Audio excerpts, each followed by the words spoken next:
ఇవాళ వైసీపీ అధినేత జగన్ శ్రీకాకుళం జిల్లాలో పర్యటించనున్నారు. ఈ పర్యటనపై పోలీసులు ఆంక్షలు విధించారు. విశాఖ ఎయిర్పోర్ట్ నుంచి కాన్వాయ్ ప్రయాణించే రూట్ ఖరారు కాలేదు. వైసీపీ 4 మార్గాలను ప్రతిపాదించగా పోలీసులు మరో రూట్ మ్యాప్ సూచించారు. దీనిపై ప్రతిపక్షం అభ్యంతరం వ్యక్తం చేసింది. ప్రజల్ని కలవకుండా అడ్డుకునే కుట్రలో భాగంగానే రూట్ మారుస్తున్నారని తెలిపింది. శాసనమండలి ప్రతిపక్ష నేత బొత్స సహా పార్టీ సీనియర్లు సమావేశమై జగన్ టూర్పై చర్చించారు. అడవివరం మీదుగా పోలీసులు ప్రతిపాదించిన మార్గంపై పార్టీ నేతలు అభ్యంతరాలు వ్యక్తం చేశారు. పోలీసులు అనుమతించకపోతే జగన్ నడుచుకుంటూనే శ్రీకాకుళం పర్యటనకు వెళ్తారని వైసీపీ నేతలు తెలిపారు.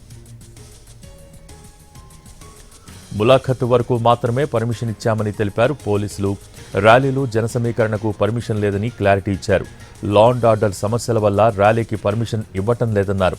ఆంక్షల్ని ఉల్లంఘిస్తే చట్టపరమైన చర్యలు తీసుకుంటామని హెచ్చరించారు.